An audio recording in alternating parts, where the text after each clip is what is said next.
ladies and gentlemen, welcome to the 21st race of the season here for the Soda Guys Cup Series. 5 races remain until we are determining the 16 drivers that battle it out for the championship here in this league, as we are here at the 2.5 mile speedway known as the Yard of Bricks Indianapolis Motor Speedway. This is the makeup race that was originally supposed to be run on July 4th, but due to it being a holiday, we're now running it here today on the first day of August in the year 2020.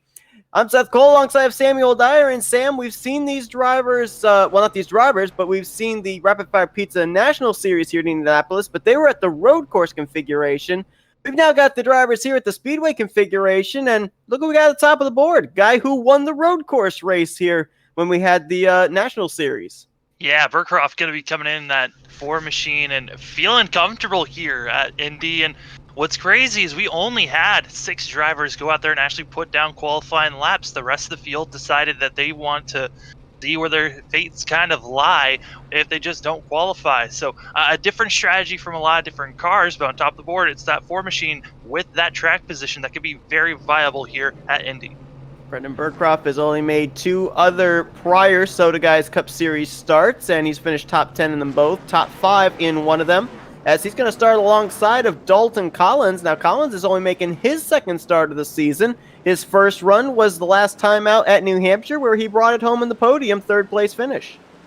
Yeah, and then you got Vincent Arthur, who had a great showing last night at our Kansas race for the Rapid Fire National Series. So he's going to be trying to put on a better show here in that 24 machine, and excited to see what he can do out there. Of course, Vincent Arthur here tonight is going to be one of the 2 drivers we'll be highlighting, much like we did back in New Hampshire, because it's between himself and his Hendrick Motorsports teammate Joseph Piscotta as to who may be getting that 16th and final playoff spot. The 2 drivers right now, Vincent Arthur ahead of the cut line by 1 point, Piscotta right behind him 1 point back. So those 2, and at a track where I think track position is going to be super important, we'll be watching the battle during the course of the day between that Rainbow Warrior 24 and that Napa Blue and White number 9. I think the car I've really got my eye on has got to be the 2 machine of Boyd Hogan, who's just been on a roll all season long and probably will continue so, but he's going to be starting in 7th position and starting a few rows back from up front, and where we're used to seeing that 2 machine. He's got to work his way through some traffic before he can get up front.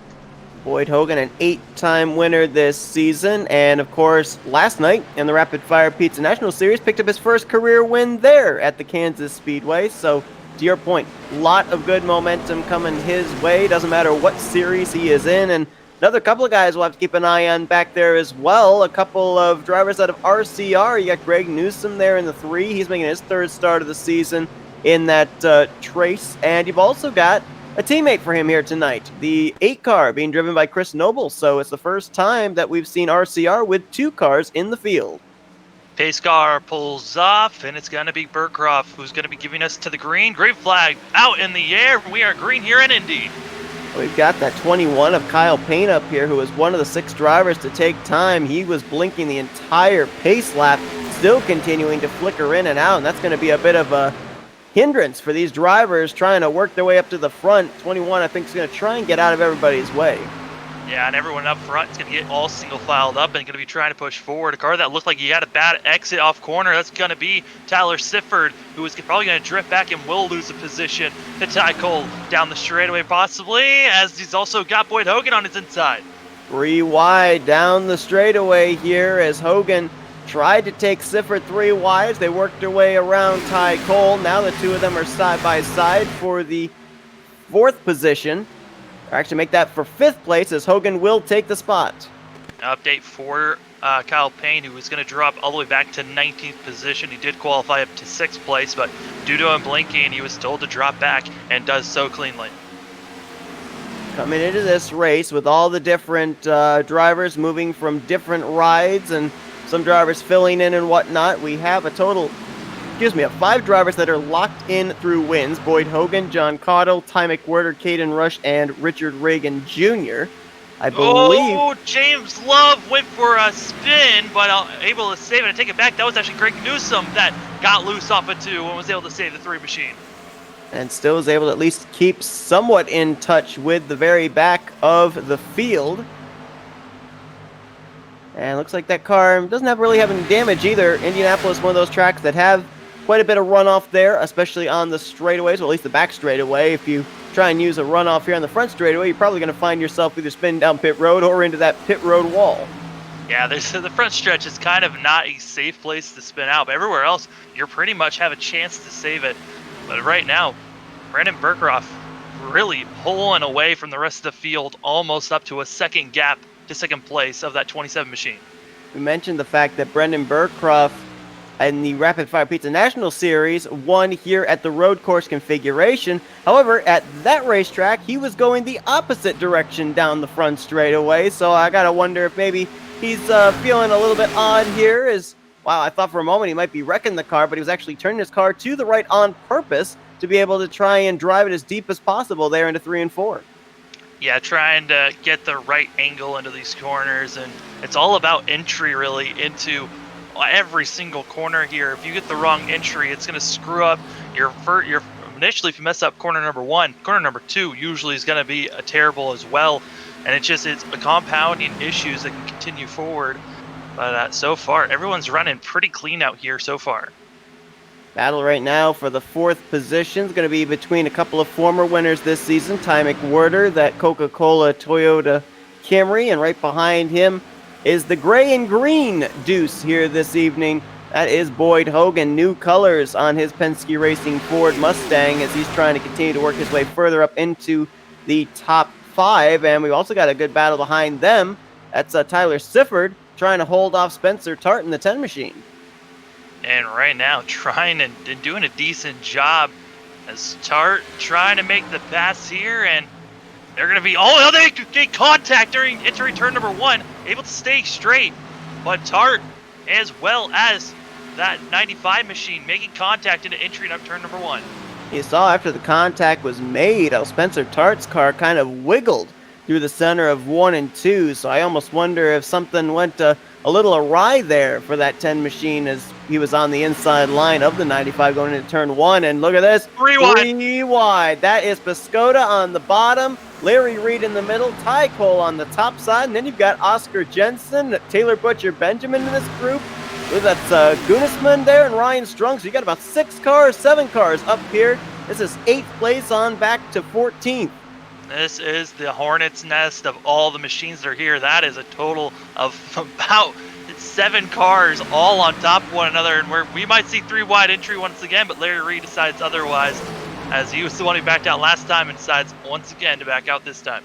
We mentioned the fact that this race, after this one, there's only 4 more races left during the regular season before the playoffs begin. There are a couple of long shot drivers that, depending on what their finishes are in the next 5 weeks, could potentially point their way into the playoffs, and you're looking at the 2 of them right there.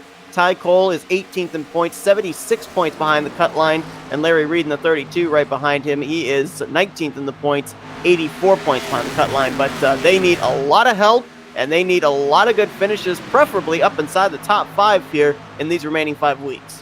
Yeah, Ty Cole, these last couple of weeks he's just had a lot of bad luck in that 34 machine. He's shown some decent pace where he could run for possibly a top 10 to maybe even a top 5, but then gets caught up into an accident that just ruins his day where he's not able to rebound. So Ty Cole looking to have a little bit of luck to avoid any incident here today. Boyd Hogan continues to march towards the front. He got around Ty McWhirter about a lap ago. Now all over the back bumper of the 24 of Vincent Arthur. That's a battle for 3rd place. And looking at the lap times right now, Brendan Burkroff is the fastest car on track, but Boyd Hogan's not that far off. Last couple of laps, he's been maybe about 1/10 and a half off, and he's having to deal with traffic. Yeah, I think that's the one thing that's going to hurt Hogan so much right now is the fact that he has the car to make these passes, but with every pass, he's using more tire wear than what some of the other drivers are utilizing. So the 2 machine, he's wearing his tires down so much more by racing so aggressive to try to get up there and try to run down Burkroff. We saw right there how the rear end kind of kicked out on him coming out of the exit of turn 2 and onto the short straightaway heading into the 2nd corner. 80 laps of racing here at Indianapolis Motor Speedway, and these drivers only have 4 sets of tires to be able to work with, and we're seeing already a lot of these drivers slipping and sliding around, so what do we expect to see here in terms of strategy? Because we've seen in quite a number of the Cup Series races where drivers end up having late race yellows and they don't have any tires to be able to come down pit road and put on. Yeah, right now, all these drivers are, if we stay green, as we are not going to stay green, caution is out, and that's going to be in the back of the field. That's going to be Chris Noble in the 8 machine, who's going to be bringing out our first caution of the day. Noble making his first start of the season for Richard Childress Racing. As looks like he has gotten up and into the wall with the right rear quarter panel of his Camaro. He completely pancaked that wall coming out of, I believe that's corner number 3. So hard contact for the 8 machine. Was running by himself at the time. And up a little too wide there coming out of turn 3. And unfortunately, especially the longer the run goes on, you just push up there in the center of the corner. And that wall, it's like it just comes from out of nowhere. Yeah, this is one of the more trickier tracks because the outside wall sticks out a little bit more off of exit, and it just wants to suck you in. And if you just have a bad exit, it will ruin your day. And Chris Noble, it's a hard pancake that he got on that machine, but he might be able to repair that and still salvage something. His day is not done just yet, but we were just talking about tires and the tire situation. When that caution came out, we were 8 laps into a run, and already the tires had dropped about a second off of what they were running before, so I'm expecting everyone to come in this time by. But if we go on another quick caution here, I'm expecting a lot of drivers not to come in, but some drivers making some decisions to stay out. That is actually going to be the 10 machine of Spencer Tart that stays out. Spencer Tart came into this race 102 points ahead of the cut line. Looks like he could easily point his way in, and this may be a strategy call. Maybe to stay out, get that bonus point for a lap led, and then come to pit road. However, Tart at the time, I believe, was running around the 8th position. So I'm a little surprised that if this is the strategy call that he's making, that he would give up all that track position, as Joseph Biscotta, I think, may have missed his pit stall. Looking back, and I believe you are right. The 9 machine coming in, and he just completely missed it. Maybe because the Tart stayed out after Piscota was already, he flung it out late. Maybe this is just a call by the 9 machine of, okay, well, there's a 1 machine staying out. Maybe I could just go for track position here. Possibly that's the choice there, but a very bold choice to skip out on pits. But that's interesting calls by both the 9 and the 10. Yeah, we'll have to wait and see, especially here with this restart, if indeed both of those drivers decide to stay out here under these pacing laps and elect to be our front row when we go back green. Spencer Tart, let's not forget, is a teammate to the 4 of Brennan Burcroft, so those 2 cars that have Stuart Haas Racing. Be interesting to see just how nice they're going to play with each other here if indeed the 10 and the 9 do not come to pit lane. You've got 2 of the Stuart Haas Racing cars and 2 of the Hendrick Motorsports cars. They're actually going to be starting up there in your first 2 rows. I want to talk about the weather conditions here too, because maybe my eyes are playing tricks on me, but when we were having the broadcast starting soon screen and we were using the scenic cam, it gave us a nice shot off of turns 3 and 4. Kind of looks a little bit overcast, almost stormy-like out there, and I saw quite a bit of wind blowing the flags up there on the grandstands as well, so I gotta wonder how that's going to affect these cars for this race.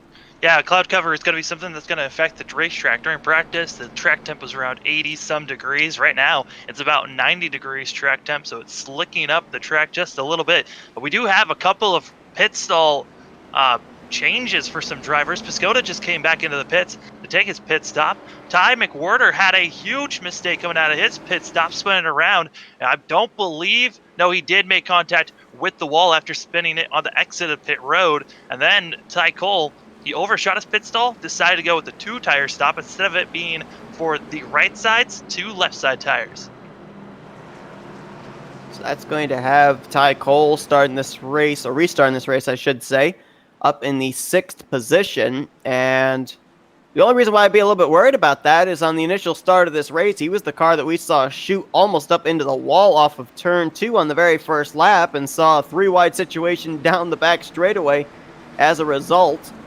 Piscota, because of having to come to pit lane here when everybody else had made their stop the lap before, he's going to be restarting all the way back, dead last, 20th in the field here for this restart.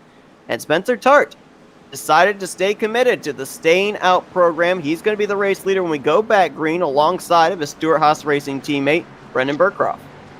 This isn't a bad decision. Now, like we were saying, they've only got about 3 tire sets to work with, besides the ones they started out with at the start of the race. So you got to somehow figure out how to save your tires. With us having a caution only on lap 10, only on lap 8, there's still a chance for there to be a lot more cautions coming out. So save your tires for later on in the run, as other machines decided to do a different strategy coming in early for those pit stops. Pace car is going to pull off. Green flag coming out here soon. Going to be very interesting to watch the 10 and how quickly he starts falling back, and at what point does he fall back and then kind of stop falling back here with those 10-lap older tires. Maybe give us something to be able to utilize when we get to the end of this race if we get a late race yellow. As Tart got himself a great restart, though. Going to have about a car length going into turn 1, but you can see just how quickly Burcroft is able to get back to the throttle, and he's to the inside going into 2. Yeah, the real change is, Tart going a little bit wide. You don't want to get that wide in a corner, but he's challenging back quite well right now in that 10 machine. We're about to go 3 wide for the lead here, as now it's going to be Vincent Arthur on the inside. And right behind them, Dalton Collins waiting to see where he wants to go. He's going to look to the inside as Arthur's going to go to the front. What a power move by the 24. He's going to lead his first lap of the day if he can hold him through 3 and 4. You got to give props to Tart for holding on as long as he did. Yes, he was dropped all the way back to 5th in 1 lap, but he was holding on to that lead for quite a long time. Now he'll start to drop back. Our other eyes are going to be on Ty Cole with those 2 tires. How much will he have to drop back, or is he going to continue pushing forward? So the top 2 snaking it down the front straightaway as Burcroft got his 2 left sides down there on the rumble strip. He almost got into the electric quarter panel of Arthur. The 2 of them nearly making contact, and Burcroft all of a sudden a lot of momentum lost as he slipped through turn 2. Here comes Dalton Collins around the outside for 2nd. Boyd Hogan looking for 3rd. Yeah, that all started because of that turn 3 just mishap, and just ruined his turn 4 and just continued to lose momentum, dropping from 2nd all the way back to 4th. But you got to wonder, with Arthur being up front, Boyd Hogan with those fresher tires, he doesn't have to pass as many cars, and it hasn't really been a struggle for that 2 machine. He was looking like one of the faster cars out there. Other cars that are dropping back, Tart already down to 10th place and really getting wadded up by a lot of other machines around him. Yeah, he's going to fall outside the top 10 as James Love is going to get around him. Taylor Butcher Benjamin down there as well in that inside line. The 10 just cannot hold the bottom of the racetrack. And right now, you could throw a blanket over our top 4. That's Arthur, Collins, Hogan, and Burcroft down the back straightaway. 2 Chevys, 2 Fords. And Collins going to figure out how to get under this 24 machine and make the pass. And here it comes. Going to be trying to make the move here into turn number 3, having to push up just a little bit to make some space for one another. And Collins, great move on the backstretch. You've got Burcroft to the inside of Boyd Hogan there for the 3rd position.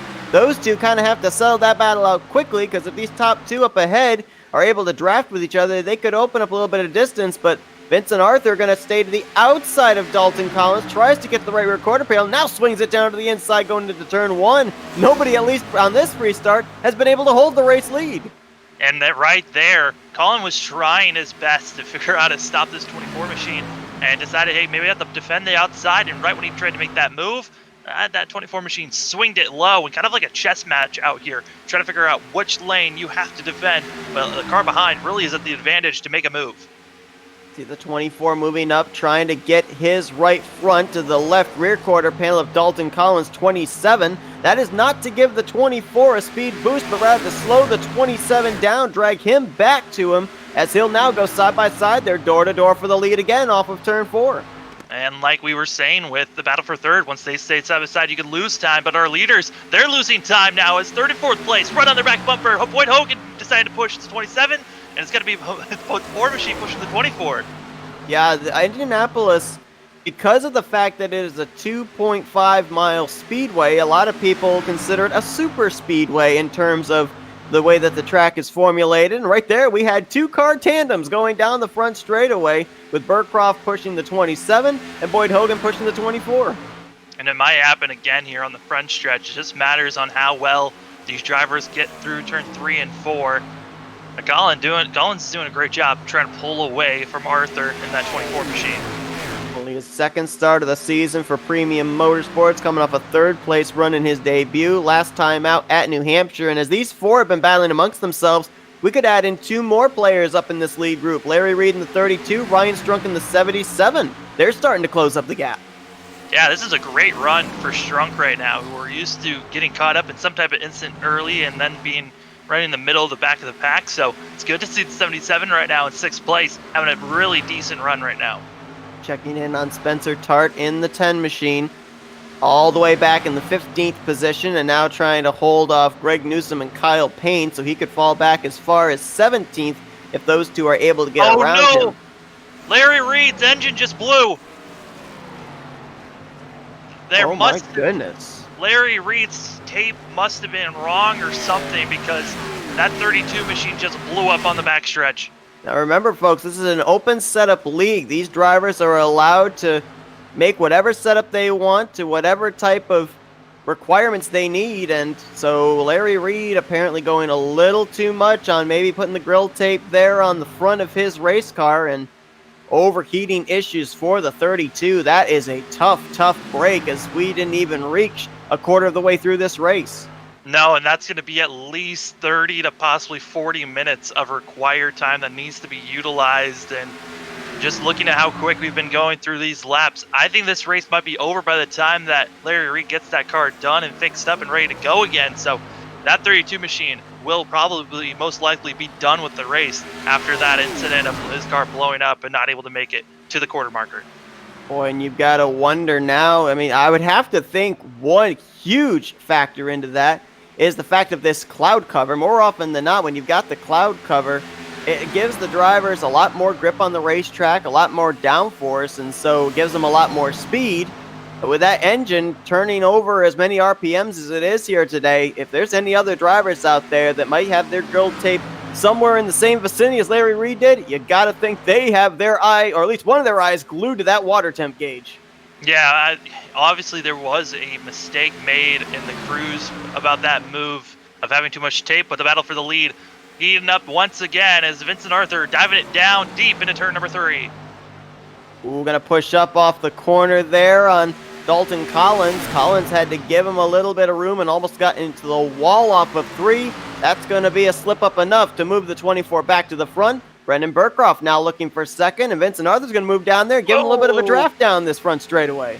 Yeah, it looked like we were going to be Boyd Hogan pushing 27, but the 27 just got a little jittery off the corner and was not able to take the bump by the 2 car and almost ruined both their days. We should mention, too, with the fact that Larry Reed had his car blow up, that has actually dropped Ryan Strunk back about 2 seconds behind this 4-way battle for the lead. So for Ryan Strunk, I think he needed that 32 as a drafting partner to be able to get up here to these top 4. And now he's going to fall back possibly into the clutches of guys like Tyler Sifford, Oscar Jensen, who right now are in 6th and 7th. Yeah, these guys are trying their best to try to get up to the top 4, but they're doing a great job right now of when they're making these passes, they're making it in at least 1 to 2 corners, not staying side by side for a whole lap and gaining or letting the cars behind them gain that much time. As right now, Vincent Arthur is doing a great job trying to snake and hold off Burkroff. Dalton Collins looks like he's uses a little bit too much and decides it's time to save his tires for the rest of this run, as these drivers can go for another about 30 laps or so before they need to think about pitting again, and that should be their last time pitting. Drop back here and we see a battle outside the top 10. That's 12th place being exchanged between the very bright yellow 42 of Tom Drayling. He gets around Ty Cole, trying to continue to work his way a little bit closer towards the top 10. Tom Drayling comes into this race 13th as far as the playoff points are considered, and just up ahead of him, a guy that is still eyeing those regular season championship bonus points. That is Taylor Butcher Benjamin, who's right now in the 11th position, and we mention it every single week. He seems to run around this area in the first half of the race, and the next thing we know, he's up there in the 6th, 7th, 8th position, up inside the top 10, finishing out with another top 10 run. Yeah, that 11 machine's just been so consistent, and that's why he's on top of the board in points. And it's a great move on his part, and it's kind of a shocker that we haven't seen Boyd Hogan just yet been able to really clutch that top spot just yet with all the wins that he's got going on for him. But back up front to the lead. Burkroff almost thought about making a pass out during the front stretch, but decided just to bump draft the 24 car into turn number 1, trying to make a mistake as Collins gets into turn number 3 really deep and almost spins around Burkroff. And that really worried me because as the run goes on here at Indianapolis, drivers enter into the corner a little bit slower. They lift off just a little bit earlier, and the 4, the 27, and the 2 were all nose to tail going into that turn, and I was almost wondering if someone might get into the back of somebody else. We nearly had it there for second place. Yeah, that would have been terrible. And also, it just looks like Collins is just coming in with so much speed that his car just wants to snap on him just entering the corner. He's not even in the middle or really entering the corner just yet when his car already gets almost completely sideways. So he's got to figure out how to tame this machine down just a little bit. Might be adjustments he has to think about once they pit, but at the moment, good thing he's just running up in the top 4 and still has a chance to win this thing. We have seen in the last couple of weeks a lot of drivers that have kind of been question marks as to whether they're going to be in the playoffs or not, be able to go to victory lane. A few weeks ago, we saw Richard Reagan Jr. take the checkered flag at Pocono. That locked himself up a playoff spot, and right now Vincent Arthur, who came into this race in the 16th seed, but only 1 point ahead of his teammate Joseph Piscota, if he can close the deal here tonight, then he would be locked into the playoffs regardless of what happens in the next 4 weeks. I mean, everyone's asking for a little bit of luck here. Woo. Close you racing. saw that 47 and 95. Yeah. We nearly had ourselves a second caution there. That was actually the battle I was going to bring up, but man, these guys are getting so close to one another. You thought maybe contact was going to be made there. But, Sifford's trying to rebound after hitting the wall earlier in the race. He got that damage repaired, but it looks like that 95 machine not running as well as he wants, even though he's in 6th place. He's someone that we're used to seeing run up in the top 3, top 4 most weeks. Definitely is, and a driver that we know from past races is capable of going up there and picking up a checkered flag. However, he's a driver that has to get a checkered flag at this point in time to make his way into the playoffs, as he's currently 106 points behind the cutoff line. More battles that are going on is back at 11th place, where we've got 3 machines right on top of one another, but also the battle for the lead is close as well. So everywhere on track, you've got little battles here and there of little pockets. And of course, a lot of this is in part to the rules package, this ability to be able to pack race and everything too. We've seen it before in real life in NASCAR at Indianapolis, and we're seeing that come into play here as well on the iRacing sim. Yeah, and right now, I think Boyd Hogan, he's someone we're used to seeing save his tires and save that machine until a longer run, and I think he's someone that's thinking about getting the lead and trying to pull away, if possible, from everyone else, as he's going to dip it down low, but below the 24 machine into turn number 1 and try to make this pass work. Interesting, we saw Vincent Arthur went down and blocked him, but then he moved up and kind of gave the lane to Boyd Hogan. Now, the reason that happened, he wasn't saying, go on by me, Boyd, take the race lead. What he was doing was moving up to make sure he had the right arc into turn 1. Boyd Hogan, though, he was brave enough to keep it down that inside line to try and enter lower into turn 1 to take the race lead. And as you can see, it paid off. Yeah, it's one of those payoff moments of you really just got to hope that your car sticks sometimes when you're going in with such a low arc compared to other machines that are going to be starting from the higher side and dipping it down low. So you got to be careful when you're doing those lower arcs so you don't carry too much speed where you'll drift up and plow into the car that's on the outside of you. And right there, you saw Boyd Hogan do a fantastic job, and more passes being done as Boyd's trying to continue to pull away, but Collins is not letting that happen. And the driver that's slowly working his way through the field is the 9 of Joseph Piscota. He just got around Ty McWhirter, moving up to 8th, and just up ahead of him, he can see drivers Ryan Strunk, Tyler Sifford, and Oscar Jensen. So that 9 car's got to get up there. He realizes the situation because his teammate in the 24, Vincent Arthur, has got that bonus point for a lap led, spent a few laps out in front here before fading back to the 4th position. Piscota's got to get up there, try and counter not only that bonus point, but the fact that he was 1 point behind Arthur for that final playoff spot coming into tonight's race. Looks like this might be an unscheduled stop for Ty Cole, as that 34 machine is in the pits right now getting damage repaired for the 34. Yeah, with a lot of the corners I've seen him taking, I wouldn't be surprised if they might be working on the right side of that 34 machine. Looked like he's brushed it a couple of times here on this green flag run. But up front, it's still Boyd Hogan and Dalton Collins in that 27 machine, who are doing a great job pulling away from third place. Burcroft and Arthur right now is the 24 and the 4. They're losing time. They're trying to draft up and utilize one another to get back up there, but it's not really working as they are about a second, well, more than a second away from second place. Now, let's not forget that these drivers all came to pit road nearing 20 laps ago. They all came to pit road back on lap 10, but one driver did not come to pit lane. That was Spencer Tart. He is still on the same set of tires that he took the green to start this race with. He's been out there for 28 laps, so if we continue to run green, what is the absolute farthest this 10 car can go before he has to come to pit lane? It's looking like it's going to be lap 42 to 43 for that 10 machine. The furthest that he can go on fuel. Just because we've had that caution flag, it allowed him to save at least a lap or so. And then also him being in the draft, it helps save fuel that way. So this 10 machine feeling more comfortable that he can push it that distance, and also hoping for a caution, because if this thing goes green, he's going to be in a different strategy than everyone else and could be losing a lot of time on the rest of the field. We're looking here at second in the overall points. Chad Gunisman is all the way back in the 17th position, and I don't know if he maybe spun or had some kind of an issue, but he's faded way back here behind a number of other cars that, according to the lap times I was seeing, were running at a slower pace than he was. Yeah, this 22 machine just hasn't been looking that great. Even during, we didn't put any practice laps, practice times that I see, nor did he qualify. And his times that he's been putting down, they're pretty similar to the cars that he's around. It's just this 22 machine does not look like this was a strong race that they were prepared for.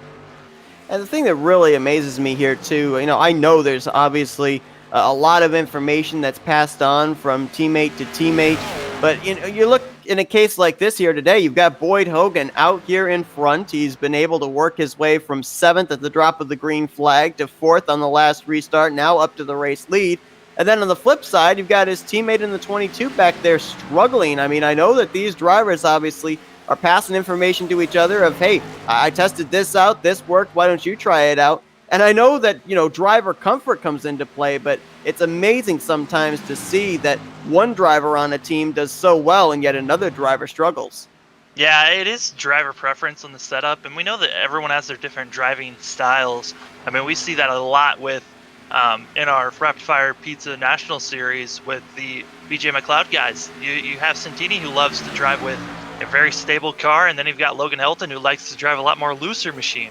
As right now, it looks like Spencer Tart deciding it's now time to pit. I'm losing too much time, as he is putting that machine in the pits, trying to get those tires in. And I don't know if he hit the wall or not on why he came in earlier than I thought he would be. Well, normally here at Indianapolis, depending on how far behind the leader you are, you can actually come to pit road, get a 4-tire stop, and get back out, remaining on the lead lap.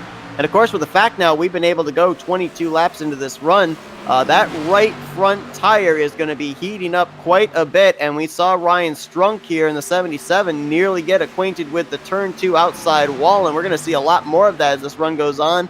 He's going to give way to Joseph Piscota, who's going to move up into the 7th position. Tyler Sifford just got around the 77 a couple laps ago as well. And here comes Ty McWhirter, now looking for 8th.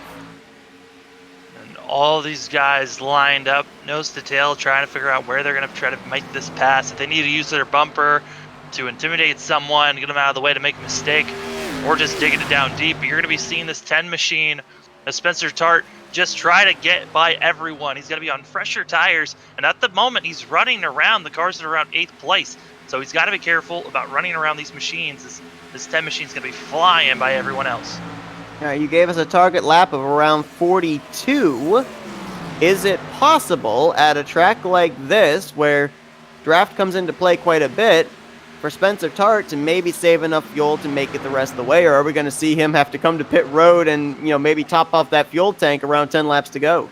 I believe his goal right now is to pit now, get in front, get your lap back, and maybe a caution will come out for that 10 machine, and maybe he'll be able to salvage something out of this, but it's not looking that great, as now Chris Noble is going to be putting his 8 machine into the pits and trying to get repairs done on the 8 machine. Well, the top two remain nose to tail here. The 2 of Boyd Hogan, the 27 of Dalton Collins. We saw two car tandems with 3rd and 4th place Vincent Arthur and Brendan Burcroft working together, but now the 2 of them have separated, and that's going to lose them even more time to the top 2. I almost wonder if maybe Burcroft backed off on purpose, trying to make sure that he didn't overheat that engine.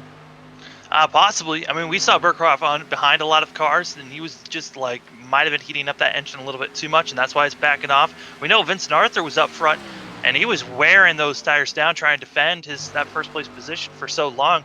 And that's most likely why he's lost a ton of time. Boyd Hogan and Collins, they're just sitting back and watching the show until they felt like they needed to pounce and finally get by everybody.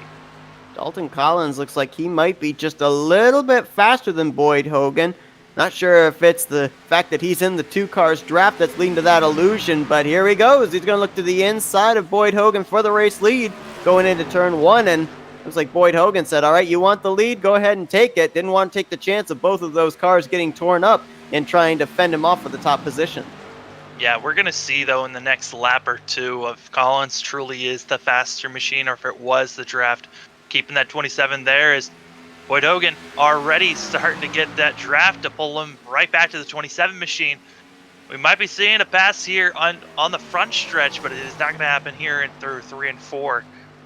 So we'll have to wait and see when this 2 machine can come back. It's just going to be a flip-flop for both these cars just because of how strong the draft is on the front stretch and the back stretch.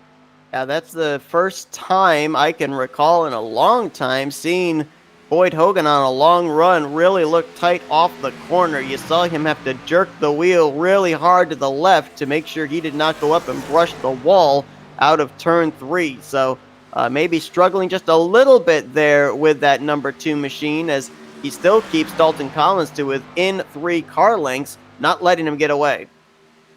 Yeah, not letting him go just yet and still staying within 3/10. And it's kind of the marker you want to stay around, and it just seems like Collins is the faster machine, and he's slowly but surely every lap pulling away by a 10th or so on that 2 car. So Dalton Collins might have the better long run pace here, which is something to keep note of. Hogan might want to let Collins go for the longer run here. If we go green, let him pit first so that you have the fresher tires at the end of the race. Of course, we ended up having about 3 or 4 drivers a couple of weeks ago get taken out of the point standing since they were no longer going to complete out the rest of the season, and 2 of them were up in playoff spots. That moved the cutoff line and moved Oscar Jensen into a playoff spot, and I don't know what it was, but it seemed like after he had the pressure taken off, this 47 car has really performed well the last couple of weeks. Right now, he is in the 5th position. Tyler Sifford trying to reel him in for that spot, but that NOS Chevrolet of JTG Daugherty looking really good here today yet again.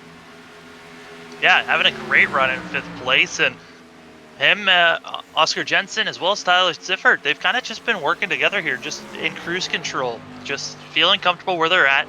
There's not a lot of pressure from behind or in front of them to make any big moves. It's just those two-car tandeming around this course. You know, we were talking about the 22 machine earlier and how about he was back in 17th.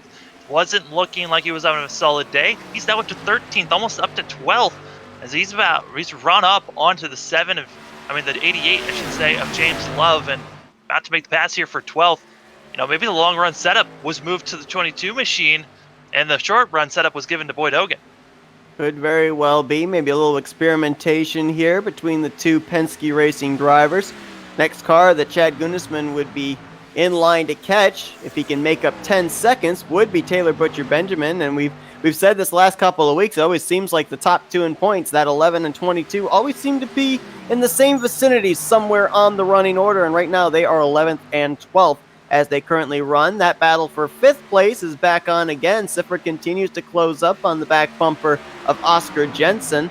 Sifford looking for, I believe, his first top 5 in the last 3 weeks, trying to get the momentum back in that Levine Family Racing Toyota Camry. Update on other cars that have pitted during this green flag stint that we're on. Looks like Kyle Payne came in about a lap or so ago for his pit stop. That's going to put him a lap down. Noble stayed in for quite a long time. for his pit stop, and he had a ton of damage to deal with. Also, Ty Cole, he's right in front of our leaders, about to be put down another lap down that will make him 2 laps down. And that car is just, there's so much right side damage that is hurting him. And Ty Cole almost, like, that wasn't really his fault, but man, our leader of Collins almost got into an accident. Here comes Tart now flying by in the 10 machine above our leaders. Spencer Tart, this is to get his lap back the hard way and get him back onto the same lap as our 2 race leaders. Looks like Boyd Hogan's going to let him go. But boy, that was a close call there off of turn 3. And that's just racing in general. You got to be careful of the cars that you're coming up to in lap machines and try to get by them cleanly. And sometimes you catch them at bad spots, and that's exactly where Collins met Cole, was at an awful spot into turn 3. And that's just Indianapolis as well. I mean, you look at them down the back straightaway, and you can clearly see if they wanted to, this straightaway could hold them 5 wide going down to turn 3, but really just the amount of speed that they carry into these corners, Indianapolis is, for the most part, really just a one-groove racetrack, kind of multi-groove in some portions of the track, but very congested, especially when you come off those corners, because there's not a whole lot of banking to lean on. Oh, completely congested. Also, on our telemetry, it looks like Ty McWhorter having some internet issues, and he was blinking earlier, but right now he has not been reconnected to the race. If he does not connect in the next couple of laps, the 96 machine will be removed by iRacing rules, but will continue to become lapped down until he reconnects to the server. McWhorter was running at the time, I believe, in the 8th position before he started having these internet connection problems, and currently is being scored in the 15th position on the lead lap. I believe he's now going to get scored a lap down, as the race leaders have been able to make a lap since he fell out. You know, we're closing in on that 42-lap target lap as we're looking at this battle for 8th between Tom Draylen and Ryan Strunk. So let's say that you're Boyd Hogan or Dalton Collins up here. Fuel window's open to be able to make it the rest of the way. You're up here at the front, so you know if you come to pit road, you're more than likely not going to lose a lap under green flag conditions should we have a caution come out. So do you come to pit road now when the fuel window is open, or do you stretch it maybe another 10 laps, which is about as far as they can go before they absolutely do have to come to pit lane? I'd imagine most of these guys are going to try to push it for at least another 10 laps or so. And they're just going to try to push it as far as they can. The cars that are probably thinking about short pitting will be the drivers that are around 3rd on back. Our top 2 leaders are going to just continue to push it as far as they can. If either one of them won an advantage, I really see Collins being that car that would want to short pit, because it seems like he's got a little bit better long distance car than Hogan, but it's just because of that little lap car incident that's put him behind the 2 machine and kind of using up those better tires that he had. Fastest car on the track right now, Tyler Sifford in that 95. Got around Oscar Jensen to move up into the top 5, and just got around Brendan Burcroft there for the 4th position. So that 95 car is moving to the front and moving quickly. And just looking in terms of lap times here too, I mean, whenever somebody up here inside the top 5 decides to come to pit road, they're going to make up anywhere from 2.5 to 3 seconds on whoever their competition are, because right now that is the deficit from these drivers right now, the fastest laps that they've laid down to the laps they are currently running. If just using Boyd Hogan as an example, his fastest lap was a 49.8. That time by, he ran a 52.6, so nearly a full 3 seconds off his fastest lap. Ryan Strunk, who was initially in 8th place, decides to pit now. He's inside the window. He can make it to the end here. And if we wait to see for other drivers to pit in the next 9 laps or so, based off of that, you know, the gain of time that he'll get, we might be seeing the 77 machine up in our top 3 just based off if we see our leaders continue to push on forward from where they're at right now. Ryan Strunk pitted from, I believe it was the 9th position, and he was running about 20 seconds behind our race leader. Because of that fact, he is now 1 lap down. Chad Gunisman in the 22 is going to come to pit lane. I'm looking at it, Oscar Jensen going to be able to, he's getting a little bit of a challenge by Burcroft, and Burcroft just is continuing to drop back in that 4 machine. Once was up in 4th, is now back to now 6th place. Strunk now driving by all these drivers, and trying to get by as fast as possible and get into clean air so we can just start putting down better lap times than everyone else. Drunk 1 lap down as he was on pit road about a lap ago. Gunnisman, they are finished on the service of the 22. He is down and away. So now it's a question of any of these guys up inside of our top 5. When do they decide to come to pit lane? As right now, Boyd Hogan has about a 6/10 of a second gap back to the 27 of Dalton Collins, who is still within striking distance, but I have a feeling that car got a little bit upset when he had to have that near miss getting around the 34 of Ty Cole about 10 laps ago. It's going to be Chris Hansen as well as Greg Newsom in the 3 machine. Going to be pulling into the pits this time. So a lot more machines coming in and doing their works. And Ty McWhorter has now officially been removed from the server. So that 96 machine who was running pretty well now out of the race at the moment. Our second car that is parked in.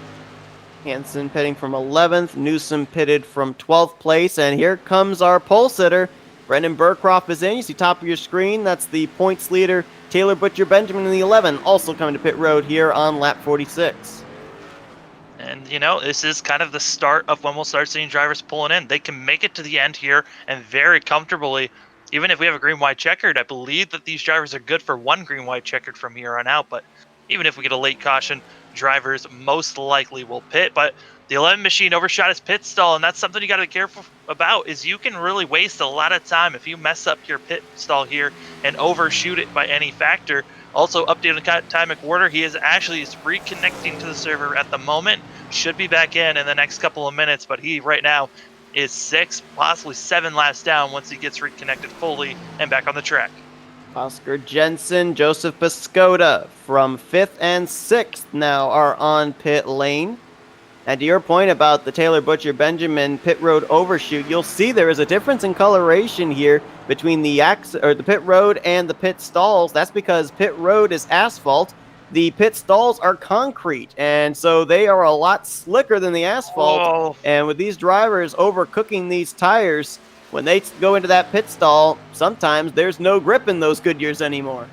Yeah, the 9 machine of Joseph Piscota overshot his, had to back up, wasting about a second or two on him having to reposition his machine. More cars are probably going to be thinking about pitting in the next couple of laps out here, so we're going to keep our eyes out on the machines that are going to be pitting here. So just looking around, Oscar Jensen is going to be the machine I've got my eye on because he was the furthest up of all the cars so far that have pitted. And, you know, before we came on the air here, too, we were told by our broadcast colleague Matthew Rodriguez that with the 4 sets that these drivers had at their disposal tonight, one of those sets were already counted with what they were going to start this race on. So for a number of these guys right now that have come to pit road, they are out there on their 3rd set of tires. I mean, there's only one more set waiting for them here in these final 30 laps should we end up having a late caution. Yeah, so a lot of these machines are going to try to hold on, and that's where Spencer Tart kind of was in a position of, hey, I'll try to stay out there as long as I can. Oh, we got a spinner coming to pit road. What a save by Ty Cole. But my goodness, he nearly plowed it into the pit wall. Into the pit wall, and if he kept on sliding, he possibly could have hit Dalton Collins, who just came into the pits. My goodness. I'd love to know the heart rate on the driver, the 34, as Vincent Arthur got a good view of that. Tyler Sippard's on pit road as well, so Boyd Hogan is left out there by his lonesome. The 3 drivers behind him in the running order have hit pit lane, and this kind of puts me in mind of last night's Rapid Fire Pizza National Series race, because Boyd Hogan stayed out quite a number of laps in that Kansas race when everybody behind him came to pit lane, but he was still, after the cycle of pit stops was over, was still able to battle his way back up to the race lead, as now he'll bring the number 2 to pit lane. Yeah, I mean, he was staying out, Boyd Hogan, last night because he was waiting for a caution to come out, and he honestly could have stayed out for a couple more laps if he wanted to, deciding to come in, don't lose any time to the drivers that just pitted before him, kind of was forced his hand to do so. And now the one car that I'm got my eye on that probably will have to pit one more time, that's going to be Spencer Tart, but that's not for a while. Well, I would also watch Brendan Burcroft, who was one of the first of our top 5 to come to pit lane. Right now, he is actually ahead of Spencer Tart, and he is on much fresher tires right now in the 3rd position as he's heading into turn 3. Leader Boyd Hogan just entered into his pit stall. Yeah, right now, eyes are on that 4 machine, and he was a couple of seconds back. He pitted and had about 2 seconds.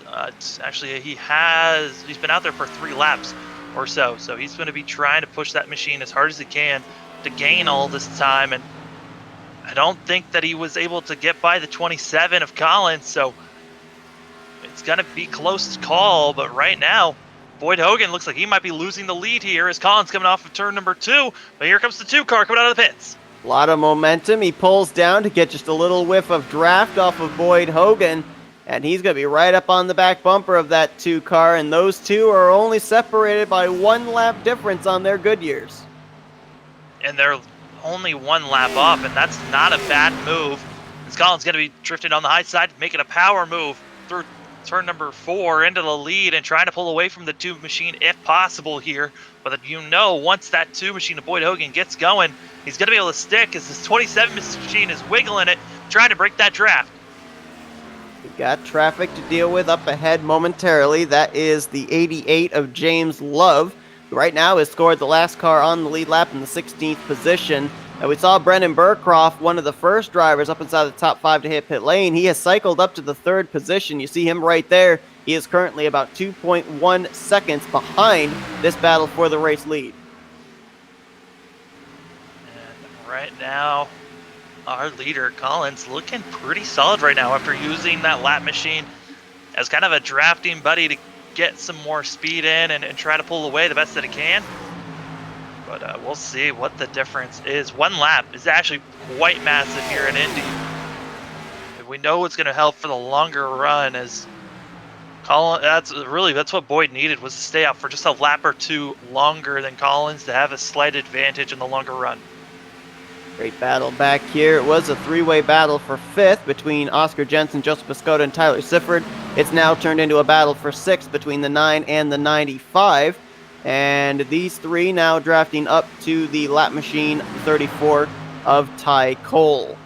But as we've got battles all along the racetrack here for different positions up inside of the top 10, we are now under 30 laps to go as Dalton Collins leads Boyd Hogan. We are going to step aside for a quick commercial break. Whoa, they're going 3 wide back here for 6th place. Never mind. We'll stay here with this action just to make sure it settles out before we go to that commercial break as, that's stacked up behind Ty Cole, and Oscar Jensen seemed to be the one that kind of paid the price for that. Yeah, and here they go. 3 wide again. They've been just on top of one another. These 3 machines of Oscar Jensen, Sifford, and Piscotto, they've just been all over each other. They were 3 wide entering 3 wide entering turn number 1. It's going to be Sifford that gets out there the best. Tire looks like it is Sifford with the best tire so far. 2 tires better than the 2 machines behind him. I was wondering who between those 3 was going to be the one to back out, and I really don't think any of them lifted going into the corner. I think it was just the fact that Sifford had been able to clear the 9 of Piscotto that we were able to enter into turn 1 double wide rather than continue to be 3 wide, because I think that game of chicken, there were going to be no winners if they stayed side by side 3 abreast. Absolutely not, and that's one of those terrifying moments of, will we be able to stick it and get through there? But they will so far. But really, the battle for 6 still going on as they're still side by side for Piscotto and Jensen. And they kind of need to figure this out because right behind them, they've got Ty Cole who's just waiting to make a move as he's on fresher tires. But he does have heavy damage on that 34 machine. Joseph Piscotto right now trying to at least get up in the same vicinity as the 24 Vincent Arthur, who right now is in the 4th position. Got a battle back here as well between Spencer Tart in the 10, Taylor Butcher Benjamin in the 11th. That is for the 10th position. And we'll keep an eye on all of these battles here throughout the field. We are now going to step aside for a quick commercial break, unless they manage to go 3 wide again here, and you aren't going to miss a thing. We're going to go FRN side by side here at Indianapolis.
Welcome back here to the Soda Guys Cup Series as we continue to have battles all the way through the field. There's a battle for the lead, a battle for third, a battle for sixth.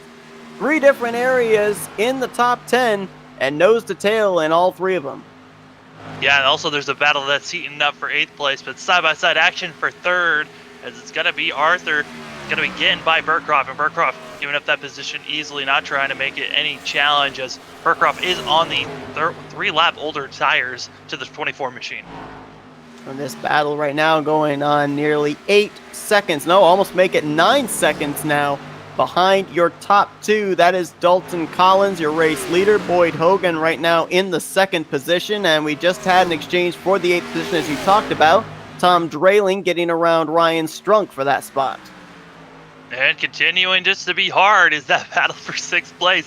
Piscota and Jensen, I know they're on the same tires, and a tire lap old tires.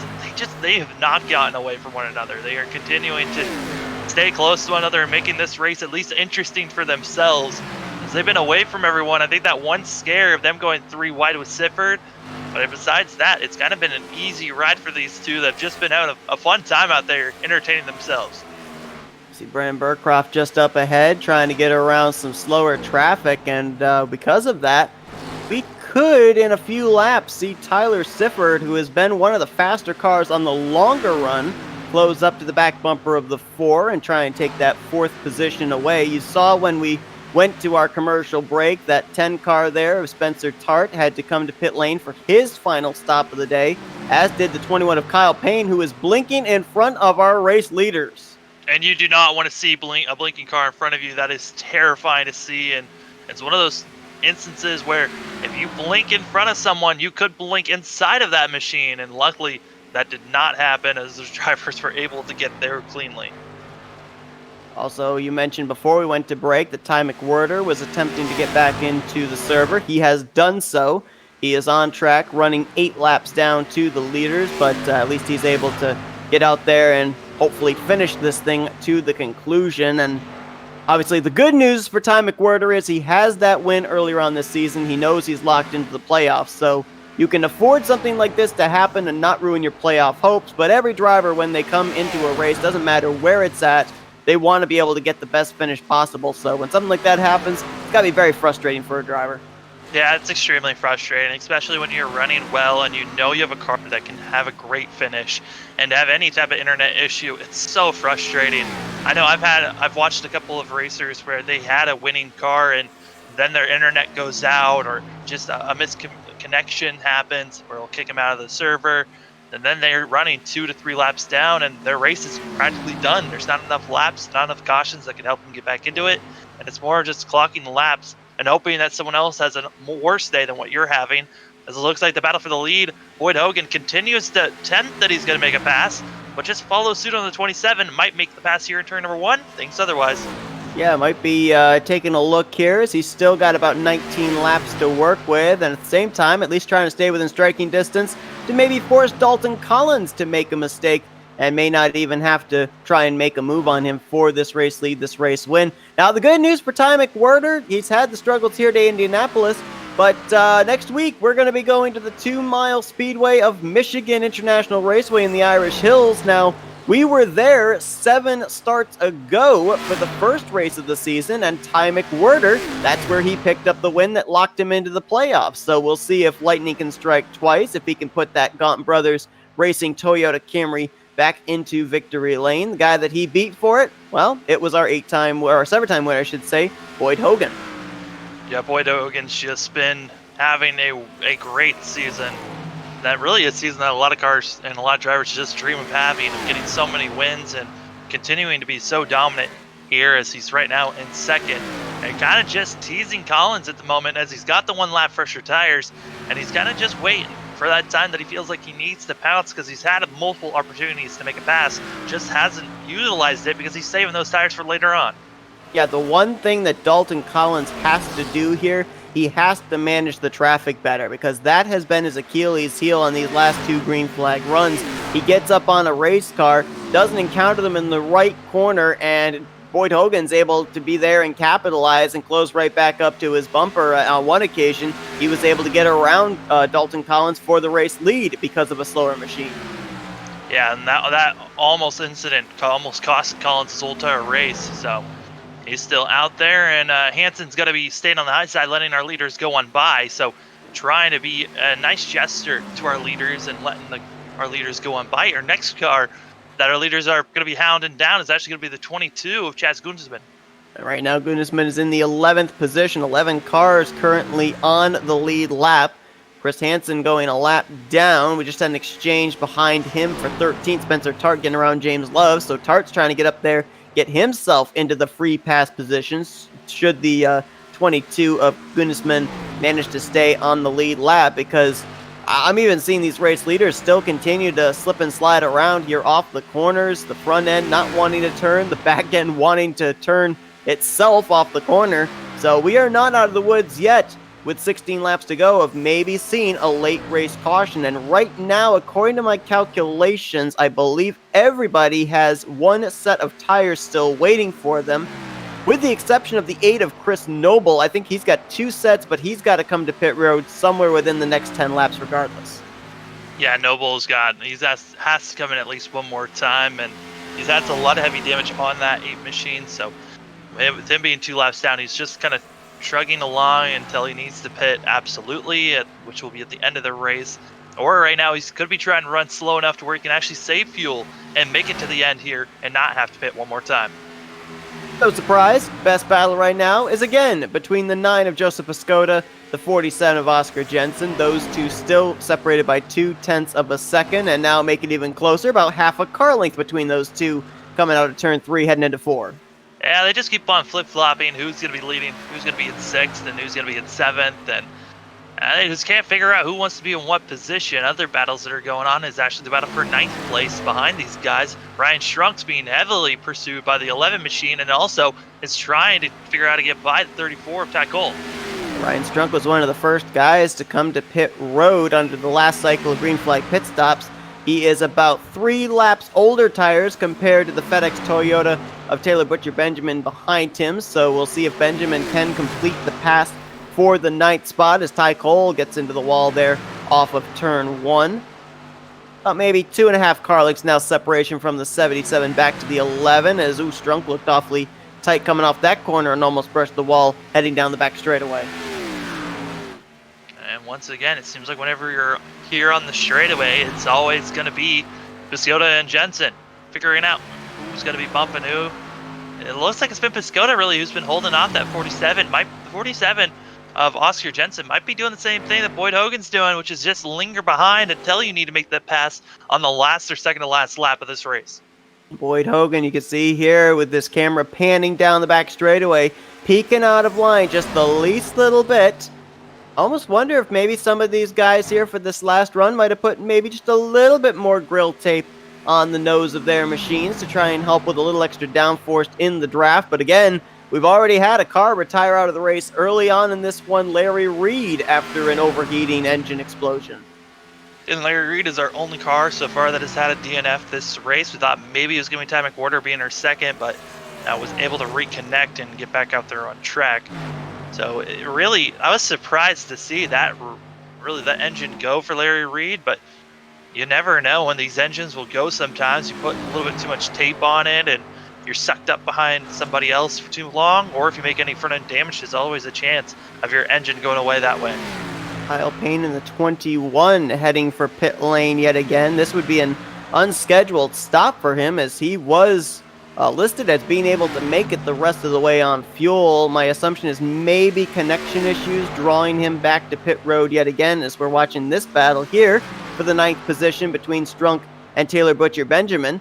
Kind of interesting here because Ryan Strunk, when we first started broadcasting the Soda Guys Cup Series, he at that time was your overall points leader, but now, after missing a couple of races, he now has dropped out of the points lead. Taylor Butcher Benjamin has taken it over. So a couple of former and now current points leaders battling it out for a spot inside the top 10.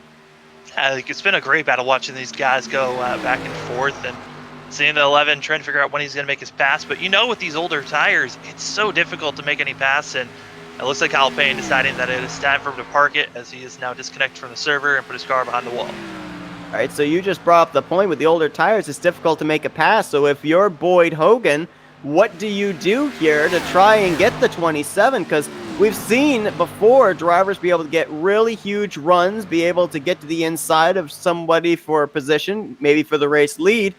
Sometimes, though, it seems like they have a drafting partner to push them. Right now, it's a mano-a-mano between the 27 and the 2. Yeah, I mean, Boyd Hogan was so close that so many times that you thought maybe he was going to be able to make the passes to Taylor Butchford Benjamin, actually able to make the pass on the 77 to Ryan Strunk for 9th place. But Boyd Hogan was very close to making some passes here, and he drifted back to a half a second, still in the draft of the 27 machine. But it's looking like Dalton Collins' better long run setup is kind of starting to kick in, and the draft might not be what's helping Hogan anymore, and the tires might be failing him at this moment. As the tires continue to wear, obviously the car's going to feel a lot tighter, and yes, you're in the draft, but I would have to assume at this point in time it's advantage to the car that's got the clean air on the nose. Completely, and there's no lap traffic to be seen as we're coming to 10 laps to go here.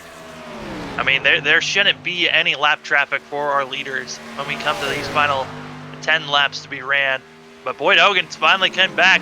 Something's lit under that 2 machine, and he is ready to go as he's right back on the back bumper of the 27 of Collins. I'll tell you what's lit. That's the track. It's been overcast all race long, and for the first time, the sun peeks out, and we've got sunlight over in turns 1 and 2. We'll have to see how that affects these race cars for these final 10 laps.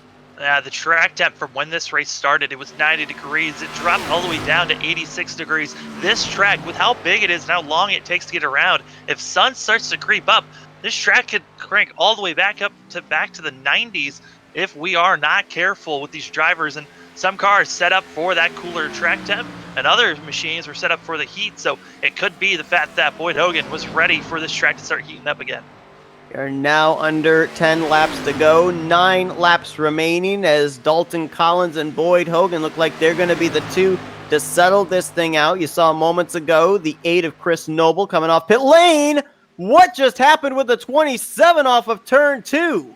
Got completely loose off of turn number 2, shot that car into the inside wall. Was able to save it though and keep going, but this is very similar on how that last green flag right before that pit stop happened, on how Don Collins lost the lead last time. Last time we thought it was because of a lap car and the reason why the 27 shot down. This time it was all by him lonesome and just getting loose off of 2. Now he's going to have to get back onto the charge. Now all of a sudden the hunter has become the hunted as Boyd Hogan now out in that clean air leading this race. And I almost have to wonder if that sunlight creeping out there in turn 2 might have led to that near wreck for the 27 last lap ago. Just not expecting it to get so slick, possibly. I mean, this car's been just getting tighter and tighter, and then you add some heat, and thing just wants to slide on you. But coming on the outside, it's going to be Collins. Going to be trying to make a move and possibly pass the 2 before entry, and going to try to outbrake, but not able to just yet. But right now, a great power move by the 27 machine. That makes me really nervous with him trying to make that move on the outside line, because we've seen drivers in that upper groove have to lift to avoid getting into the wall off of either turns 3 or 4, but he made it work, swinging around the outside of Boyd Hogan, a power move from the Premium Motorsports entry. And with them crossing the line there, 7 laps to go. Still plenty of time for Boyd Hogan to get back at this. But Collins, that was a fantastic move on his part. After what looked like a disaster that might have cost him the race, decides, I'm going to take this lead right back. That is not going to be how my race ends. Let's not forget the 2 drivers that we're watching right now and the situations that they come into this race in. Dalton Collins is only making his 2nd start of the season, coming off his debut 3rd place run at New Hampshire. Boyd Hogan's got 8 trips to victory lane, so right now he's just trying to go out there and get himself another 3 playoff points with his 9th trip to victory lane and a chance to kiss the yard of bricks. I mean, both these drivers, there's no doubt about it in my mind, with the situations they're in, they're going to let it all hang out for a chance to win at one of the crown jewel racetracks. And you knew this was at least circled on all these drivers on their list of tracks that we were going to. They wanted to win this one. And right now, it is looking like Collins is doing everything he can to defend that 2 machine. And it's only been Collins' mistakes on why Boyd can pass him. Boyd has not cleanly passed the 27 all race long. He's been able to get up to the back bumper, but he hasn't been able to get enough of a run that even if he gets to the left rear quarter panel, that he's able to get alongside the 27 going into a corner. And I think that in part to that is because he doesn't really have somebody else behind him to help keep that strong momentum heading down the straightaways. And as our leaders are going to be coming off of turn number 4, I just want to give a quick shout out to all the sponsors that help this league go forward and run this league and allows us to be here broadcasting. That's Veterans of Foreign Wars, Abide Love Memorial Urns, Shorba Racing Graphics, and the Soda Guys Racing Incorporated. Thank you so much for all the work that you all do and to keep this league going, because without you, we wouldn't be able to watch these guys having this amazing battle for the lead. And it's not over. It may be 5 laps to go, but we may be seeing these 5 laps as if every single one is the white flag lap, as Boyd Hogan, maybe the best run he's had in the last couple of laps, looks to the inside of Dalton Collins going into 3. Collins was able to make the outside work on turn number 3. Can he make it work this time? And it looks like it's not. Has to let off or he was going to hit the outside wall. It's going to be Boyd Hogan up into the point, leading this lap. Hopefully he can get off the corner well, as here comes Collins fighting back off of turn number 4. And he's going to get to the inside of Boyd Hogan, try and draft him, side draft him down the straightaway. They're going to be dead even at the line, give the advantage to the 2 that time by, but it's going to be Collins with the inside advantage into 1. And Collins is sliding it around turn number 1, just did not have the right entry, and that's what's going to cost him really that lead for the moment, but you know he's got the power to fight back for the 2 machine. He's gonna be right there, and here he comes off of 2. He's got to be careful not to hit the wall, as he's right back on the back bumper of the 2 machine and trying to make the inside line work.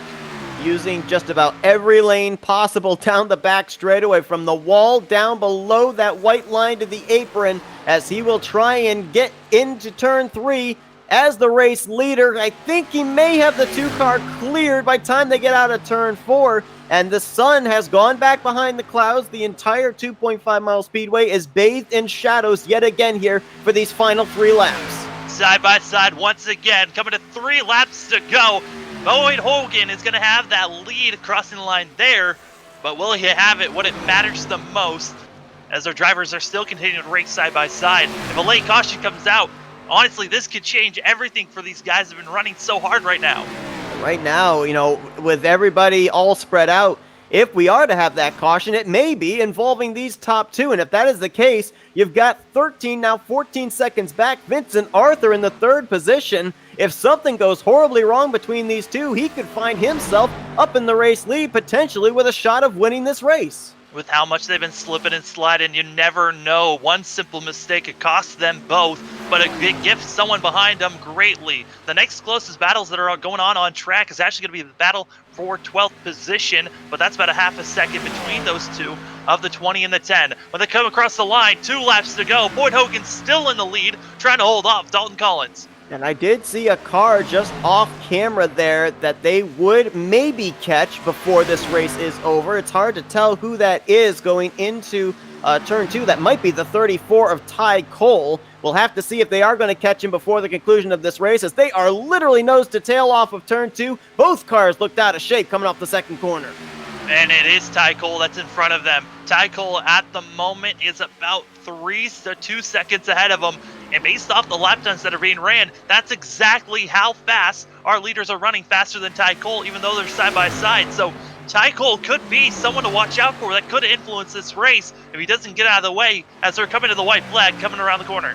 Ty Cole is not battling anybody for position right now. Nobody's on the same lap as he is. He's 3 laps down. So let's hope he can maybe find a way out of the way for these 2 race leaders on this final lap. They are side by side, Collins and Hogan, 4 more corners at Indy. The last 4 laps, Boyd Hogan has been leading them, but Collins has been trying to inch closer and closer to beating him at the line, just not able to just yet. Coming off of turn number 2, can we see Collins making a pass here? He's going to have to duck low if he wants to make the pass, but Boyd Hogan is going to be defending the outside the best that he can. Collins let it ride really wide off of turn 2. That gave him the run down the back straightaway. Here we go, side by side into 3. Who's going to get the advantage through these final 2 corners? Boyd Hogan tries to just keep it digging in, but he's going to lose the momentum. It's going to be Collins. Entering turn number 4. Boyd Hogan on the outside. Can he keep it? It's stuck in, but it's going to be drafted coming down the front stretch. And Boyd Hogan get to the inside here, coming to the start-finish line. He's looking, but he might not be able to get alongside. Collins blocks. Hogan goes high. Dalton Collins is going to kiss the yard of bricks here tonight at Indianapolis. It might have taken him 4 laps to finally get by the 2 machine, but it counted on the backstretch. Finally got that car under the 2 machine. Dalton Collins gets it done. What a battle between those two. Many times off the corner, both cars looked like they were ready to spin, and they were side by side all the time on those final 5 laps. Coming to the start-finish line, they kept it clean, and what a finish. Collins, in his second start, is able to pick up his first career win in the Soda Guys Cup Series, beating an 8-time winner in Boyd Hogan. Boyd Hogan trying to sweep the weekend after winning last night's race, but he'll take a great second-place run here at Indy, and, you know, he tried his best there, trying to hold off the 27 and try to get a run on the outside, just did not have the momentum. A fantastic move by the 27, who was really trying to set that marker for the last couple of laps. Well, Boyd Hogan drives for Team Penske, Dalton Collins drives for Premium Motorsports, but the both of them are tonight in the same Discord team room, and I would have loved to have been a fly on the wall and listened into the chatter on those final 5 laps between those two drivers. You can see there Boyd Hogan sitting at the start-finish line, watching the 27 burn it down here tonight at Indianapolis, and no doubt about it, these two cars seem to be like really on a very equal playing field in terms of speed, in terms of handling, in terms of short and long run speed, and that's why it came down between these two on that final 5-lap run. Yeah, I mean, if you looked at the first quarter of this race, you honestly thought it was going to be a 4-horse race all the way to the end. You had Vincent Arthur and Brandon Burncroft going to be coming in and really showing some pace, but both of them faded off, and Vincent Arthur was sticking with that 3rd-place finish, and Burncroft finishing in 5th place. Now, of course, the big question is going to be if the league has a minimal starts rule as to whether you're playoff eligible or not, whether or not this could lock Dalton Collins potentially into the playoffs. As mentioned, this is only his second start of the season, and there's only 4 more races remaining in the regular season, so the most starts he can make is 6. I don't know if that would be enough for this win to lock him into the playoffs or not. However, there are a couple of other guys, Caden Rush, Richard Reagan Jr., who right now are shown locked into the playoffs, and they've only made 5 career starts, so it would look like at the moment, if Collins does finish out the rest of the regular season, we could see a Premium Motorsports entry up inside of our playoffs to battle for the championship. And with him, with these last two, today's showing and last week's showing, this 27 machine is really someone to watch out for the playoffs. Maybe we thought it was going to be Boyd Hogan and Caden Rush battling it out for the playoffs, for the championship. But with this 27 car throwing his hat in there are a lot of machines to watch out for once playoffs come around. Absolutely. As you look here at the finishing results, and you got Hogan finishing second, Vincent Arthur, a great run there in third, spent a couple of laps out in front, and of course the situation he came into this race points-wise as far as the playoff spot, he's going to gap himself a little bit from his teammate Joseph Piscota, who managed to finish in 6th. Tyler Sifford was able to battle back from starting pretty close towards the rear of the field to finish 4th, and Brendan Burcroft, who started from the pole position, will bring it home with a top 5 run, his second top 5, third top 10 of the season. Oscar Jensen in 7th, Tom Draling in 8th, Taylor Butcher Benjamin, and Ryan Strunk completing the top 10. A lot of guys there in terms of the 47, 42, 11, and 77 drivers we know are probably going to point their way into the playoffs, just trying to keep their consistency up here for these final races of the regular season. Yeah, I mean, we're coming to the end here, and it's now time to start having these great runs to try to point your way in. I know a lot of drivers hoping to win their way in, but you really got to stay consistent here if you want to point your way and really keep that momentum going forward. Well, let's get a word here with our top 3 finishers, and we talked with him last night in the Rapid Fire Pizza National Series race at Kansas. We get to talk to him tonight now in the Soda Guys Cup Series race, and that is Hedrick Motorsports entry Vincent Arthur, who brings it home in 3rd position. Vincent, it's Sam and Seth up here in the Flatout Racing Network studios. You got us? Yes, I do. Well, we saw you up there in that 4-car battle, the midway point of this race. You got to spend a little bit of time out in front as well. went into a long green flag run there from about lap 28 onwards. How did the car feel at the start of the run, and then as you got closer to the end of the run, nearing those green flag pit stops? I mean, to start the run, I was pretty loose everywhere. I feel like everybody was, but I had a little bit more of a handle than the guys around me. And, clean air does wonders. Clean air definitely tightened it up. I was able to pull away for a little bit, but the 27 and the 2 just helping each other, able to get back to me and eventually pass me. And then I just got so tight in 3 and 4. 1 and 2 felt really good, but 3 and 4, I was just too tight to do anything down there. Plus having no drafting help, they were able to really gap me. But the car overall, even after the pit stop and making adjustments, it wasn't where it needed to be. So to bring it home third, that I'm pretty proud of everybody who's helped me work on the setup this week, especially because I didn't have my normal crew of guys. It was mostly myself working on it, but I got to thank Brandon Andrews, John Jones of Jones Racing Setups, and I got to thank Chris Hansen for giving me a solid baseline. It was a lot. Oh, I'm sorry, Sam. Oh no, I was just gonna say, Vincent, like it seemed like a lot of the action for you seemed like it was all around passing cars once you came in the pits, and then also at the beginning of the race. How was that battling for the lead and all the cars that were around you? Oh, it was definitely fun. I wasn't cutting the 27 any breaks for wrecking me last week, but Boyd's raced me clean, all year. So when he came to get the spot, I figured it was a little too early to really push the issue with him. So I let him go and just tried to push the 4 back up there. Once both him and once Boyd and the 27 got around me, try to push the 4 up there, but he let me go and I was just pulling away from him. But the amount of drafting help you need at this track to be able to actually pull away, I think the 2 and the 27 did it perfectly and really showed what the draft can do. But honestly, I'd rather have a race car in a track where you don't have to rely on the draft. But with the package we have and the car we had today, I'm pretty satisfied with third place finish. With 4 races now remaining for the regular season after the checkered flag waved here tonight at Indianapolis, you came into this race 1 point ahead of your teammate Joseph Piscota for that 16th and final spot. According to our calculations and based off of drivers that are currently up, locked into playoff spots with wins and number of starts they've made, if the 27 makes these final 4 races, he would be up in a playoff spot, which moves you down behind the cut line. So how much pressure is there now going to tracks like Michigan, Watkins Glen, Dover, and Daytona to try and maybe win your way into the playoffs?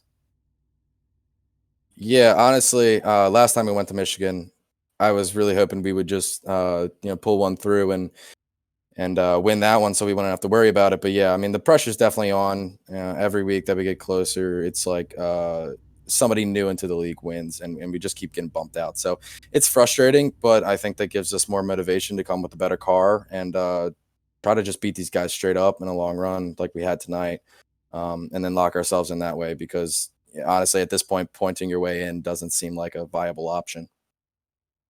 Well, obviously, Vincent, a great run for you here tonight at Indy, though. You finish in the podium in the 3rd spot.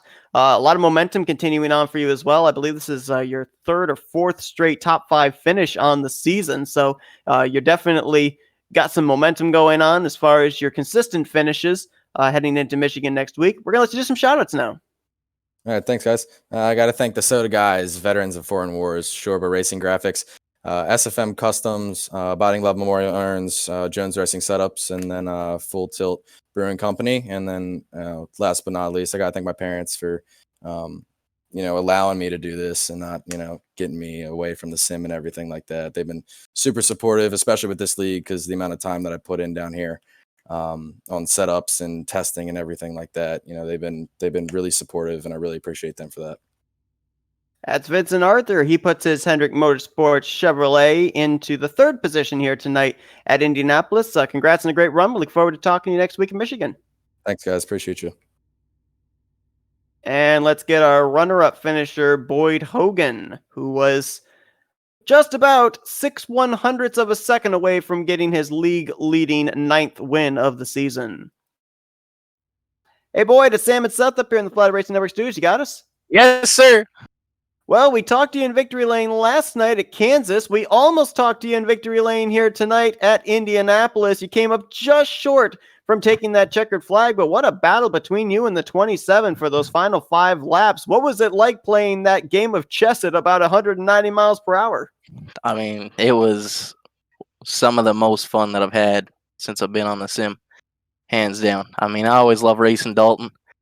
Obviously, being as good of friends as we are, it was a blast, and I wish I would have pinched him a little bit harder through 3 and 4, but he was messing up through 3 and 4 all day, and he was complaining, man. He hated it so much, and man, he hauled it off in there, and it stuck. So it's I'm good with it.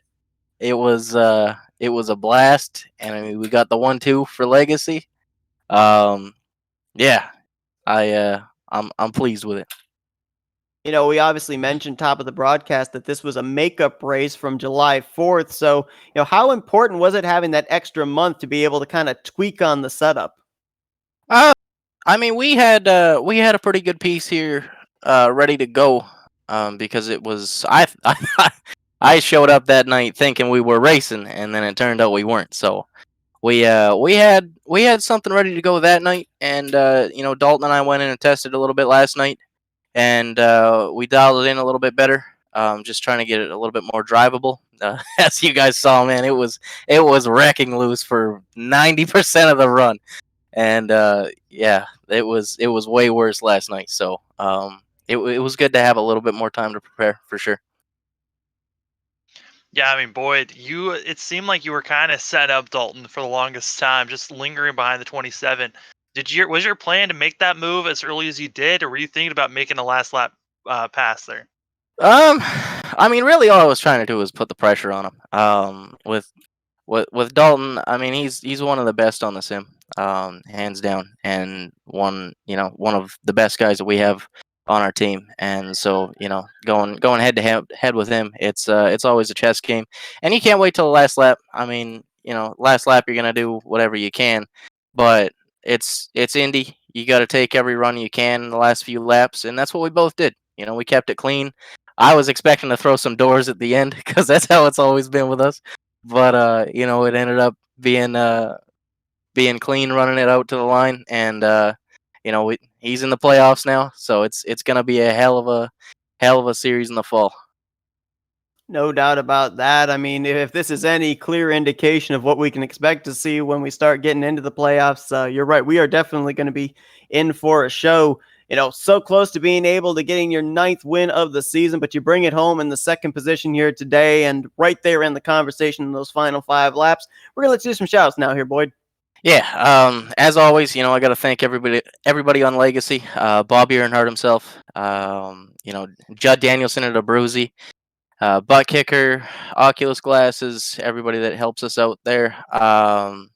Everybody on Slip Angle. The car was on a rail, and there were quite a few of us who had hands on it here, getting it ready for the Coke races a while back.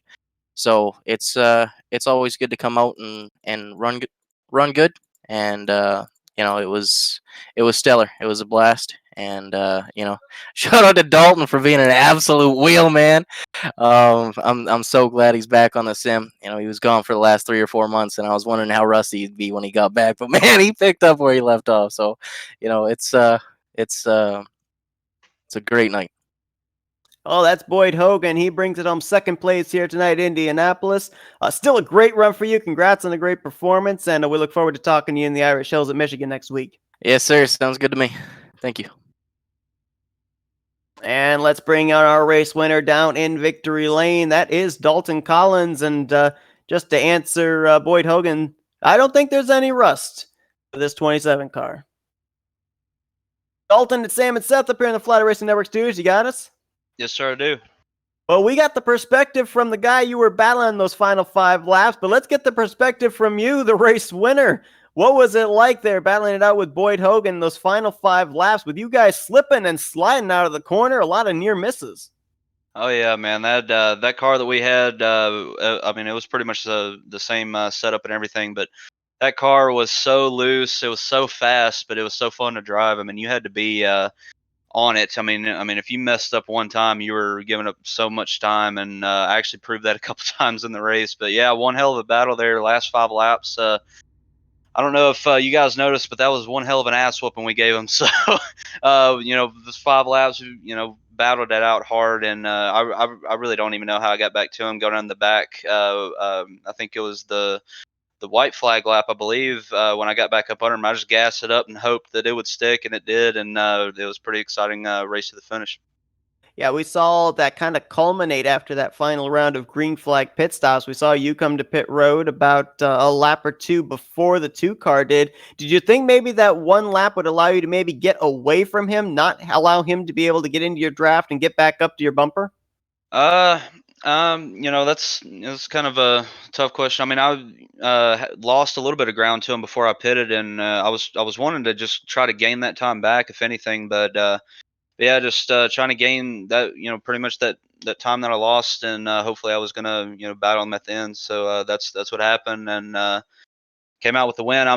I'm hearing that I'm in the playoffs, so if I am, those guys better watch out. I mean, New Hampshire wasn't a great debut, but I've been, practicing my ass off and, trying to, get better. And, me and Boyd have been at the virtual Iowa Speedway this week in the B Open official series, and picking up wins there, and just getting all the track time and seat time I could. And, just trying to get ready, and hopefully we're in the playoffs. And if we are, those guys better be ready, because that money will be ours if they're not careful. I mean, yeah, Dalton. I mean, you just coming back in and racing with these guys, you've shown that you're one of the top guys out there. But were you at all surprised that how well your car stuck there coming off of those 3 and 4, and that your car was able to keep going? Because we heard from Boyd that you sounded like you were having issues with 3 and 4, and it just stuck there in the final corners.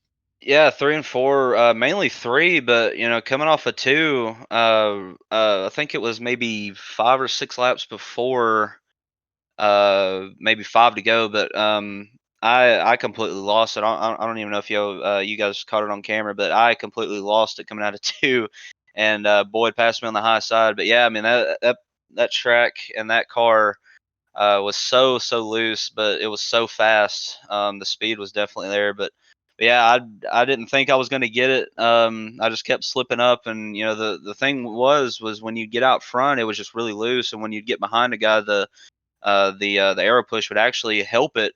But pretty much when you're out front, you're just a sitting duck, just pretty much on dirt. So it's what it felt like anyway. But yeah, man, just hoping it stuck, and just keeping my foot in it. Yeah, we definitely did see that moment off of turn 2 that you had, and it was really amazing to watch you be able to draft back up there to the bumper of the 2 and still make it as close a finish here Yeah. at the end as it was. I mean, you mentioned about the fact about being the leader, being a sitting duck, coming off of turn 4 there, you had the 2 on your back bumper. So, I mean, how did you be able to figure out which lane you were going to have to block with him getting that run on you off the final corner? Uh, it's for me, I have this rule: if you block, that's one thing. I mean, if it's 5 to go, I get it, but early in the race, yeah, he would have probably got dumped. I don't care, but yeah, I mean, I wasn't gonna throw a bad block on him or anything. I was gonna race him clean, and whatever run he had, I was just gonna make sure I knew where he was going, and just try to race him as clean as I could. Yeah, New Hampshire was again a bad debut. But yes, I would have used the bumper if I was behind him. And he knows that on that last lap. But I would have expected it, him to do the same. It would have been a one hell of a rush, and yes, pun intended, Caden. But yeah, it was a fun race. It was a fun race.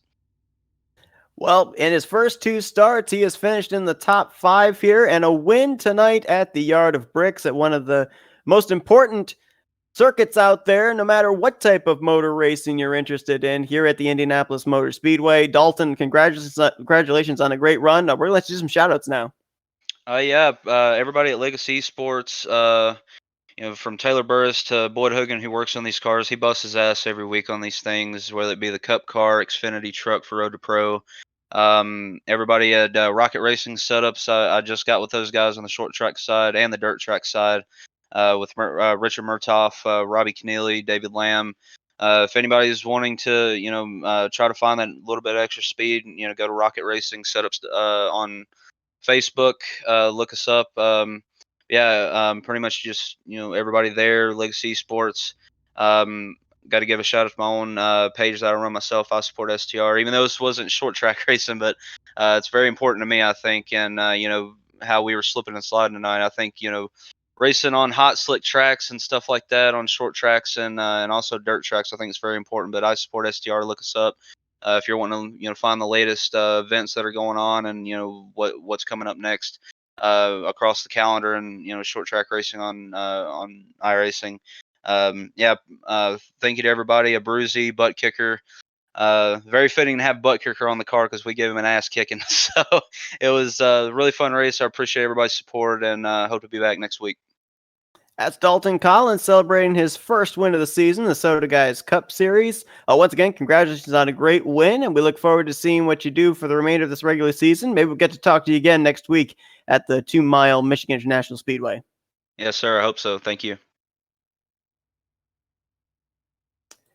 And so as he continues to celebrate down there in Victory Lane, I think we can safely say, Sam, just based on what we saw here today, maybe not as much, we didn't really see it jump to the forefront in New Hampshire, but here today, I think that at least the forefront of what the playoffs are going to look like has changed just a little bit. Yeah, I would say so. I mean, if you got Boyd Hogan saying that Dalton is someone to watch out for and kind of nervous about in a way, it kind of really shifts the scales a little bit on everyone else and is really making everyone else need to step their game up even more because we thought Boyd Hogan was the marker. It might be Dalton, that 27 machine that is now the new marker that everyone's trying to chase down. And not only that, with him moving into the playoffs, it moves that playoff cut line down a little bit further. And as mentioned, Vincent Arthur came into tonight's race 1 point to the good. This now drops him down to the 13th, or make that the 17th seed, I should say, outside of the playoffs. And with the limited number of starts that he's made, as he said, it's basically he goes into these final 4 races a must-win situation. There's just really no chance for him to be able to make up triple-digit deficit in 4 races. Yeah, it's kind of impossible at this point. What was looking like it was going to be a points race to see who's going to be making it in. It is now win to get in for those drivers that are outside of the bubble. And it's going to be some hard races here for the final 4 races, but you've got to put in a lot of effort here if you want to beat these top dogs that have been winning week after week. Pressure is on as it's Michigan, Watkins Glen, Dover, and then the wild card race of Daytona. The 4 final opportunities for drivers to win their way into one of the 16 seeds for this season's Soda Guys Cup Series playoffs. But that's going to conclude our coverage here this evening from Indianapolis Motor Speedway. Dalton Collins gets to park his car in Victory Lane. He and his crew will get to kiss the Yard of Bricks here this evening. Sam, as always, appreciate you joining me in the booth. It's always a pleasure there, Seth. And we thank you, everyone, for tuning in. Next week, we will be back at the Michigan International Speedway for the 2nd time this season in the Soda Guys Cup Series. That will be on Saturday. Green flag to fly at 8:30 p.m. Eastern Standard Time. For Samuel Dyer, I'm Seth Cole. Hope you guys enjoy the rest of your night. Thank you for tuning in to another broadcast courtesy of the Flatout Racing Network.